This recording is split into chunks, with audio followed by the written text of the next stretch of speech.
been holding hearts before charts, before meds had names, we had compassion. This one's for every nurse, past, present, and future. Let's go. We are the calm in the storm, the beacon of hope. Every beat, every breath, we honor the oath. From night shifts to day breaks, loving our tone. Pepler taught us, connection heals more than alone. From Florence to futures, we redefine care, not just meds and machines. We're presence of prayer, with hands that comfort, eyes that see truth. Healing ain't a chart, notice what we do. We are nurses with hearts wide open. Welcome back, everybody. Another episode of Peplow's Ghost. My name is Dan Wiesman. I am, again, very excited to have this next guest, Dr. Julie Roebuck here.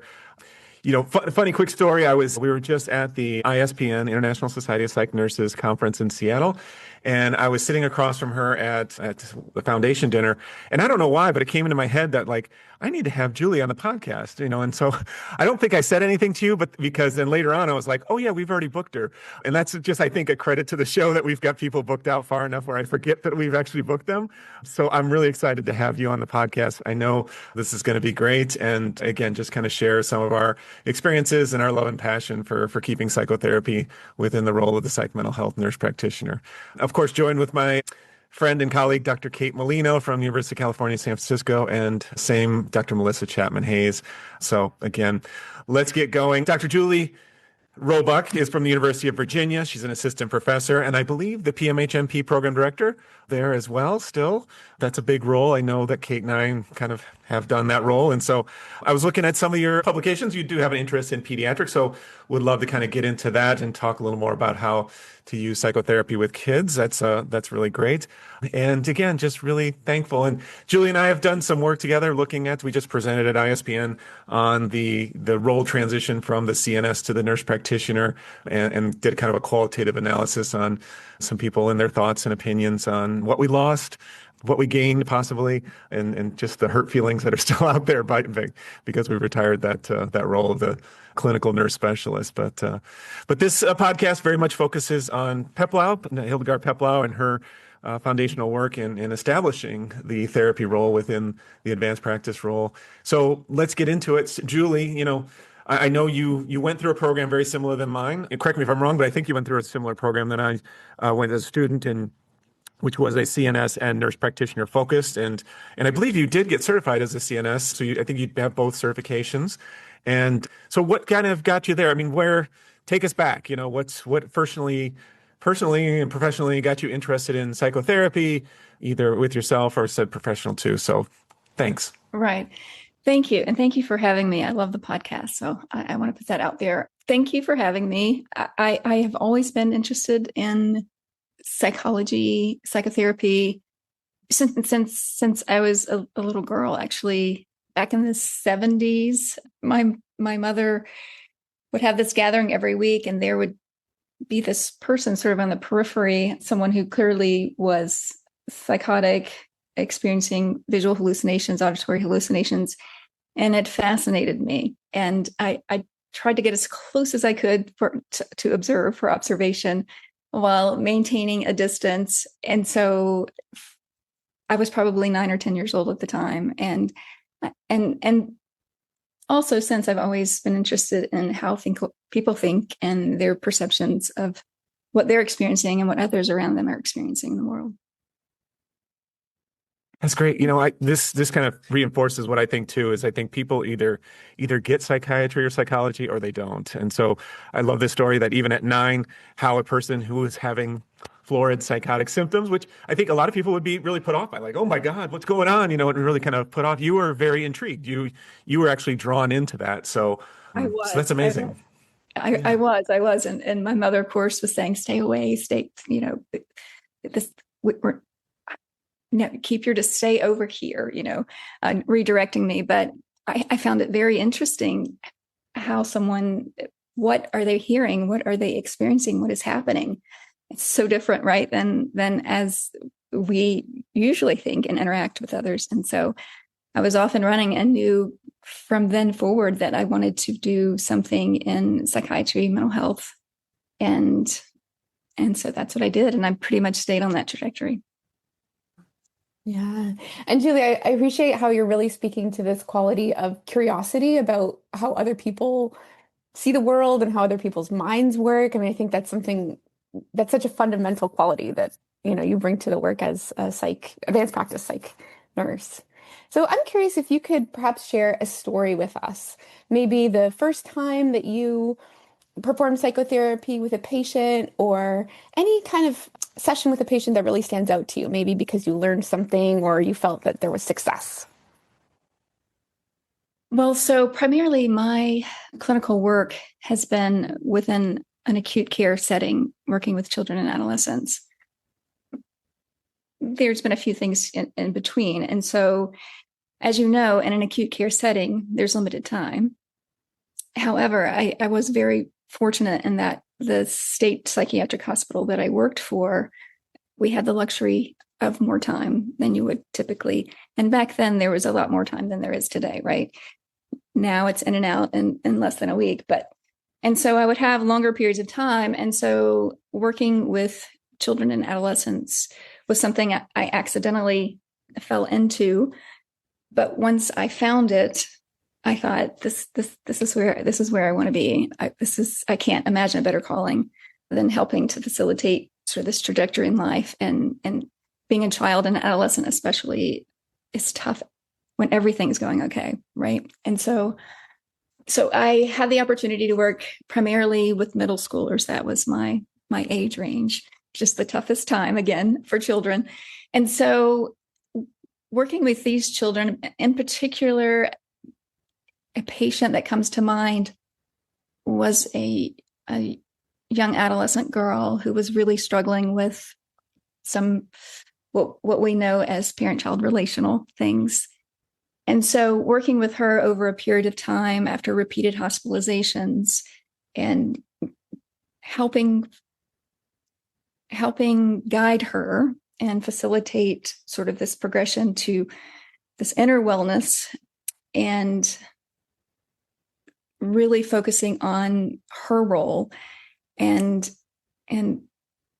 her contribution, despite the limitations that clearly were obvious with regard to her parents, especially her mother, and saying and working with her about, these are the things I think that would be really helpful, and have we thought about this, and really working with her, and I was able to see her every single day and work with her for therapy 2 to 3 times for half an hour to an hour, usually closer to an hour at a time, and to see her progression over a period of really about 3 weeks was amazing, because we think that, or we know that with children, helping to get things on track, but if you're going back into that home environment that's not on track, or isn't the most supportive, or isn't the healthiest, it can be a really difficult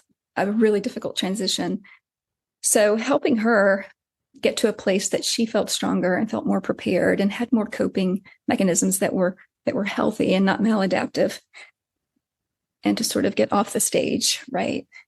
Observe, think about her piece was remarkable. And so she comes to mind when I think about impactfulness and being able to make a difference, because I think sometimes we wonder what we're doing and how helpful really, especially the patient population that I worked with. It's very hard to gauge that sometimes, but to see the progression over time was very rewarding. Well, sorry. Can I interrupt? I just want to clarify just something you said there. You said about, allowing her or getting her off the stage. Can you tell me more about, I think I know what you're meaning there. Can you kind of describe what that means, though, maybe for the listeners? What that means is sort of pause, taking time to be mindful, grounding yourself, and the ability to empowering her to respond in a way that is healthy despite what's coming from the other side, right? We can't control how others are responding to us, but we have control. But that takes time. And if you're on the stage and thinking and impulsive and engaging in a way that there's not going to be resolution, if you can just step off the stage, pause, think through what your response is going to be rather than listening and having an immediate response, grounding and being mindful. Thank you. That's great.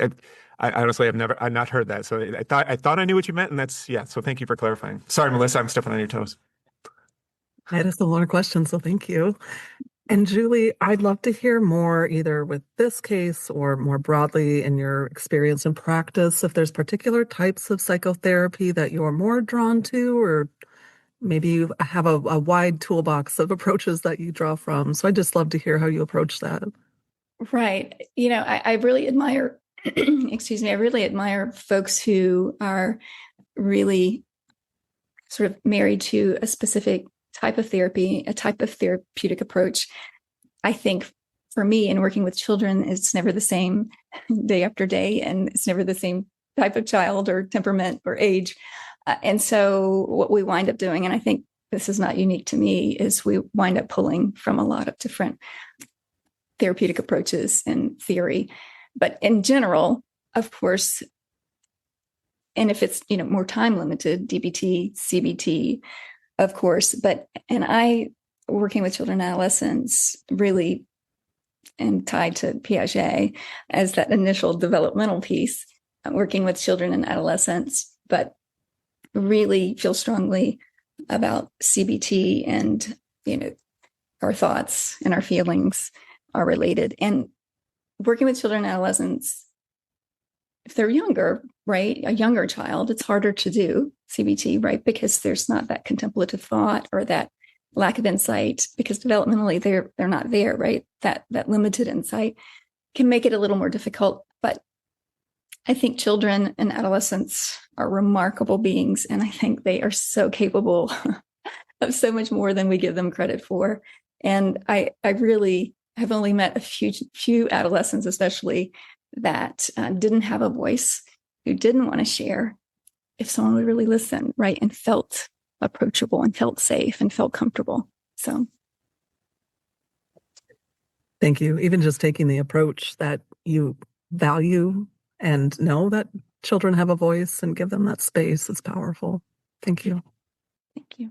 Yeah, I agree, Melissa. I mean, yeah, when you said that last part to Julie, I just got a little tingly. It was, yeah, I mean, just sometimes, I mean, and I think that's what you're saying, there's probably not any specific form of therapy that you can do with kids. You just got to connect with them and allow them get that space. So that's amazing. Thank you for sharing that a little bit with us. So I would like to talk a little bit more, and I think we've had these kind of discussions too. And again, this is one of the things that we keep talking about on this podcast a lot. But thinking about nurses and psych mental health nurses, and what we add to the field of psychotherapy, and that tension that most of us, and that probably listening or even here in the room, we feel that tension between prescribing. There's that tension to write a prescription, and then that's that tension for actually connecting, like you were just saying, giving a child some space and things. So how do you kind of merge those things together, and how do you see nursing kind of being maybe a leader, and how we kind of do that sort of work?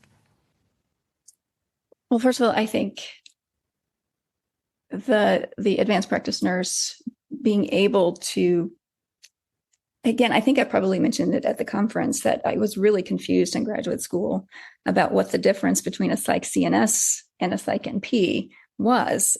And Catherine Kane, I mentioned to you, was the leader of the program. And she made sure, she said to us, the message is clear. If you want to be a psych NP, you must be a psych CNS first. We can't lose that piece. And at the time, as students, we didn't know that what was happening at the time, which was CNS was on its way out. Discussions had already begun at that point. And so for me, I was always confused, and I still am a little confused, and I think that's because for me, in order to be a psych NP, I must have what a psych CNS has. I must possess that in order to work, especially with children and adolescents, and with adults to some degree, but especially with children and adolescents. You must have that therapeutic approach. You must have that understanding developmentally what's happening, and that ability to connect with them. And so for me, it's as a psych NP, I am a psych CNS as well. there are pressures there certainly to write the prescriptions. And I don't know how many times I've heard over the years, there's lots of people who can do therapy. There's not lots of people who can write prescriptions. And especially for child and adolescent psychiatry. And so I can hire 10 therapists, but I can't hire 10 prescribers. And so the pressure is there, certainly. But I think it's really important for the psych NP to slow down and take the time and really put those stops in place, those barriers, those protectants, so that as a psych NP, we have the time to really incorporate the psych CNS approach. It's much more holistic and systematic rather than more goal-directed in prescribing. And not to minimize the psych NP, that's amazing. I wanted to do both. I wanted to do therapy and I wanted to do prescriptions as well. And so, but I think the psych NP with some additional training, because we're losing those psychotherapy aspects and components and training within the programs, is really important. And I tell my students now, even still, whether you're doing psychotherapy, because I know that most will not, that there needs to be a clear understanding, a clear foundation of what we're doing, so that at the very least we can provide some supportive therapy, but also know who we might refer a patient to and what type of therapy might be the best approach. Or if they're working with a therapist, that we have an understanding of what that therapist is working on with them. And so I don't know if that answers your question, but. No, perfect. Yeah, I think it's one of those things. And I appreciate you saying this too. I mean, that vulnerability of just, and I think I learned a lot through our project too, of, what is a CNS role? What does it actually imply? Since, I've never practiced as a psych mental health nurse practitioner. Psych mental health CNS. But yeah, so I mean, I think it was very well spoken. So thank you. Right. I mean, I eventually learned that the psych CNS does teaching and liaison work and psychotherapy. And my interest was psychotherapy, but I love teaching as well. And then I thought, how wonderful it would be to be able to do psychotherapy and also manage the medications as well. And so that was my way of thinking at the time. But my initial was to be a psych CNS and do just psychotherapy. Thank you, Julie. This is so interesting. You have brought up a few of the barriers that people often cite to providing psychotherapy as part of our role. I'm curious, how do you negotiate some of the barriers that you mentioned? Well, when I finished the programs, I knew that for me, it made much more sense to be in an inpatient setting. And it was an inpatient setting that had, I wouldn't say prolonged, but longer lengths of stay, so that I'd have the opportunity, I'd have the luxury of time on my side, not just as a new provider, as a new psych NP, psych CNS, but the opportunity to really engage and establish these therapeutic relationships with patients versus an acute private inpatient hospitalization, where the turnaround time, we don't have as much time to really think clinically about what let's pull this together. And also the collaboration from all the folks working in that hospital. And so I did some time in private. And so there weren't a lot of barriers for me in that regard, I have to admit. And so, and I'm so grateful for that. But when I did private practice, they really wanted to put several patients there. And so I immediately said, no, there's no way that I'm going to do 15-minute or 20-minute even medication checks and psych evals. I'm not going to do them in 1 hour. So I said, I need 2 hours for my initial appointments to do a comprehensive psychiatric evaluation, not a comprehensive psychiatric evaluation. And then I will only see 2 patients an hour. So 30 minutes for medication follow-up appointments. And so there was pushback. Of course, financially, it was in my best interest to see more than 2 patients an hour, or to see patients in less than 2 hours for a psychiatric initial appointment. And so I understand, I acknowledge that there are the pressures there from the provider as well, right? folks are they're doing something so they can buy groceries too, right? Everyone's trying to buy groceries. But I encourage students to really think about what it is that they want. And some students and some folks feel really comfortable at that pace, at that speed. So it's really thinking about what you want your contribution to be, how you want to feel about what you're doing. And to me, that's really important. Was I as happy with my paycheck in private practice as others? No. But I felt good about what I was doing. And I felt like I really connected with, and I really knew who my patients were, and therefore could be a better provider. That's beautiful. Thank you. And I also that seems also like a really good approach for staying in this work for a long time, is feeling that you are contributing something meaningful and you feel good about it. Yeah. Well, so throughout this podcast, you've talked a bit about the whole person and a holistic approach. And I wondered if you could speak a little bit about the biopsychosocial / spiritual model in practice. So maybe sometimes moving beyond the standard medical model to how you might integrate broader aspects of a patient's life, their history, community, beliefs into a cohesive treatment plan that honors the whole person.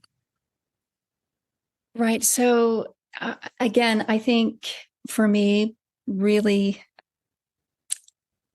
really connecting with that comprehensive psychiatric evaluation. And so when I do comprehensive psychiatric evaluations, they are really, truly comprehensive. I'm going through all systems. And I'd add, recommend comprehensive social work assessment. Social work folks I tell all students, cozy up to the social worker. They're going to be the folks that you really, really will value and can really help you get a better sense of what's going on. Because it's not just home. It's not just what's happening here and it's at school. It's everywhere. And so I always take into consideration, right, any underlying medical conditions. I always take into consideration what's going on from psychosocial standpoint, developmentally, where children and adolescents are, what's happening at home, past traumas that are occurring, what they're currently engaged in, what the planning is, what does it look like every day when they go home and turn that front door knob and they walk in. Do they expect there's going to be the same thing every day? Hi, how was your day? Or are they unclear, right? Are they unsure? How impactful that is to think you're going home every day and you don't know what you're walking into, right? So really thinking about what's happening in those areas, as well as academically, and whether they're struggling only at home or they're struggling at home or only at school or both, with regard to, is this truly ADHD? Is this anxiety? Is it both?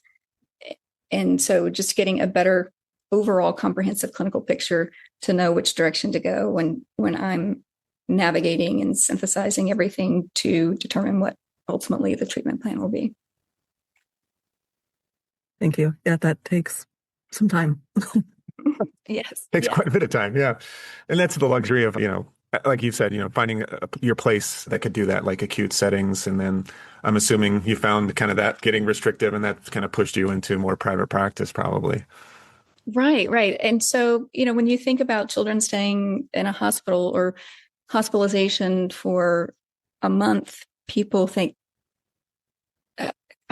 that's a tragedy. That's you don't want children in a hospital for a month.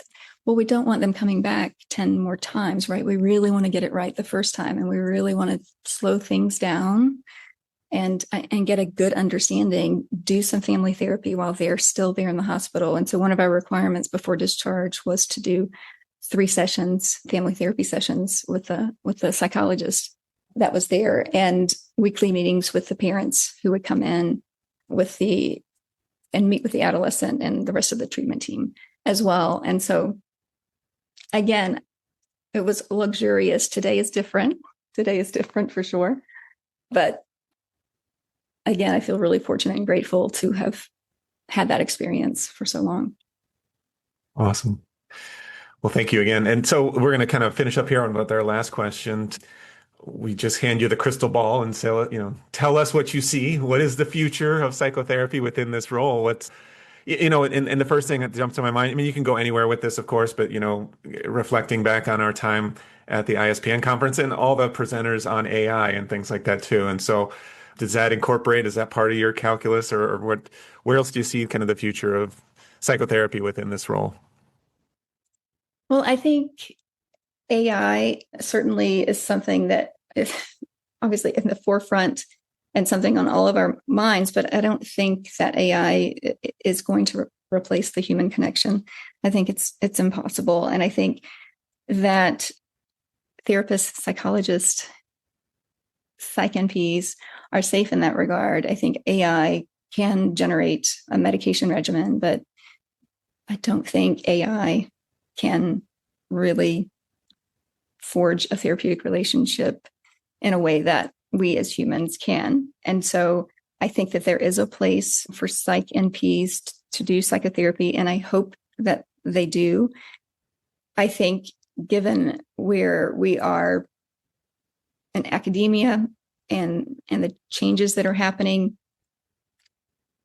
programs really being able to slow down and pause, get off the stage, and really think about what they're offering their students and how they're sending their students out the door when they, in their cap and gown, what that's going to look like. And because folks are paying attention, folks are really paying attention to what's happening with psych NPs, what we're doing, what we have to offer. And we have so much to offer. And I don't want us to lose that connection. I think that this effort to align psych NPs and all the NP specialties is a wonderful thing. And I understand it, but I think, and all specialties thinks they're unique, right? We all are unique, but I think psych NPs really are unique. We are not black or white. It's all gray, right? If you're not comfortable with gray, being a psych NP is something maybe we should rethink a little bit. But I think that because we're not getting as much of that, we're not able to capture that because we're capturing so many other things now, that really instilling the importance in these additional certifications. And I have students who are doing clinical rotations, and one of our requirements also is, in addition to the mandated hours, required hours, I also have my practicums also have a component of indirect hours that I require.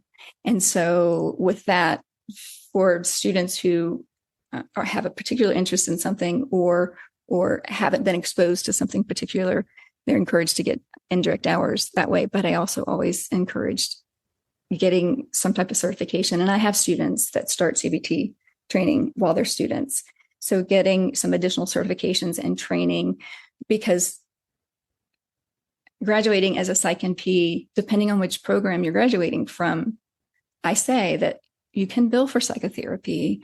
Are you prepared to do psychotherapy? Those are two things you really need to consider and really think about, is because you can,